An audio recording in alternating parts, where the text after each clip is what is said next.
जय बोलिए आदिनाथ भगवान की जय। आचार्य मानतुंग जी की जय। आचार्य श्री प्रग सागर जी महाराज की जय। काल जयी भक्तांबर स्तोत्र की जय। दोस्तों, कहानी की श्रृंखला में आज हम आपके लिए लेकर आए हैं 7वें काव्य की कहानी, भोग से योग की ओर। जी हाँ दोस्तों, यह घटना इस बात का प्रमाण है कि धर्मनिष्ठ, धैर्यवान और दृढ़ आस्था वाली धर्म पत्नी अपने पदभ्रष्ट, विलासी व व्यसनी पति को भी धर्म के सन्मार्ग पर वापस ला सकती है और भोग में डूबे पति को योग के पवित्र मार्ग पर चलने को प्रेरित कर सकती है। जो मनुष्य को वासना से ऊपर उठाती है और उसे भोग से योग की ओर ले जाती है। किंतु यदि सत्संगति के नाम पर मनुष्य कुसंगति का पल्ला पकड़ ले तो उसका चरम पतन होने में भी देर नहीं लगती। ऐसी ही स्थिति रतन शेखर की भी हो गई थी। उसका परिचय एक ऐसे जोगी से हो गया था जो कहने को तो जटाजूटधारी व तपस्वी था तथा अनेक चमत्कार दिखाने का ढोंग रचा करता था, पर वास्तव में वह कुछ और ही था। वह स्त्रियों की डोरी, कंडे व ताबीज दिया करता था। वह उनकी आड़ में स्त्रियों का शोषण किया करता था। अनेक इच्छाओं की पूर्ति के लिए स्त्रियां उसके पास आती, हाथों से अपना धन लुटाती थी। पुत्र की लालसा में आने वाली मोहांध स्त्रियां अपना सब कुछ ही, यहाँ तक कि अपना अमूल्य सतीत्व भी उस ढोंगी व मिथ्यात्वी के समक्ष न्यौछावर कर देती थी। रतन शेखर दुर्भाग्यवश एक ऐसे ही कुगुरु का चेला था। वह अपने गुरु से भी बढ़कर वासना का गुलाम व विलासी बन गया था तथा दिन रात ऐसे ही कुकर्मों में रत रहने लगा। किंतु उसकी होनहार शायद कुछ अच्छी थी कि गलत रास्ते पर जाता देख रतन शेखर के माता पिता ने उसका विवाह कर दिया। उसकी पत्नी कल्याण श्री यथा नाम तथा गुणवान थी। शायद उसके पूर्व अशुभ कर्म का क्षयोपशम था।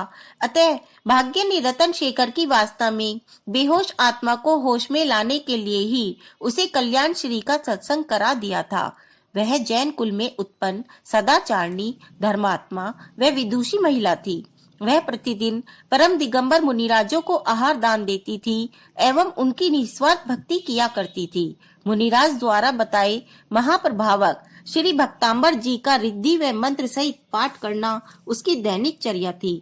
उसने जब अपने पति को ऐसे दुर्गुणों से युक्त पाया तो एक बार को तो अपना माथा ही पीट लिया, परंतु फिर उसने साहस बटोरा और धर्म का आश्रय लेकर प्रेम, सेवा और समझाने बुझाने के द्वारा अपने पति को सुधारने का बीड़ा उठाया। धीरे धीरे रतन शेखर में कल्याण श्री के सत्संग व सत प्रयासों से सुधरने के लक्षण स्पष्ट दिखाई देने लगे। उधर डोंगी जोगी को जब पता चला कि उसके शिष्य को सर्वगुणी पत्नी के रूप में सद्गुरु मिल गया है तो वह बेचैन हो उठा। उसे अपनी वासना के धंधे को चौपट होने का भय हो गया। अतः उसने नए नए चमत्कारों के जादू रतन शेखर को दिखाने शुरू कर दिए। उदाहरणार्थ, वह किसी अंगूठी को आकाश में उड़ता हुआ दिखाकर किसी की मनोनीत प्रेयसी की उंगली तक भेजने की क्रियाएं दिखाने लगा। इससे रतन शेखर का विश्वास जोगी पर पुनः जमने लगा। कल्याण श्री को यह देखकर चिंता हुई। फलतः वह जोगी के क्रियाकलापों से और भी सावधान रहने लगी।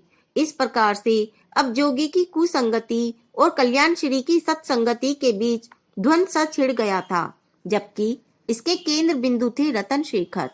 इस स्थिति में कल्याण श्री ने योगी के ढोंगी व मिथ्यात्वी प्रभाव को नष्ट करने की योजना बनाई।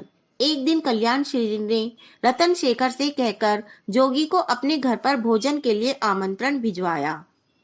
भोजन कराने के उपरांत कल्याण श्री ने पेयजल को श्री भक्तांबर स्तोत्र के 7वें श्लोक तथा उसके रिद्धि व मंत्र से मंत्रित किया तथा उस मंत्रित जल को स्वयं पीने के पश्चात शेष जल पीने के लिए पाखंडी जोगी के सामने रख दिया।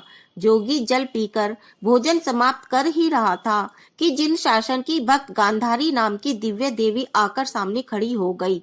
देवी ने एक स्वर्ण अंगूठी कथित योगी को देकर कहा, उड़ाओ इसे। परंतु वह कीलित अंगूठी क्यों उड़ती? अब गंधारी देवी ने वह स्वर्ण मुद्रिका स्वयं आकाश में फेंकी तो जहाँ वह गिरी वहाँ एक सुंदर भव्य जिनालय दृष्टि गोचर हुआ। देवी गांधारी के इस अनोखे प्रसाद को देखकर जोगी देवी के चरणों में गिर पड़ा।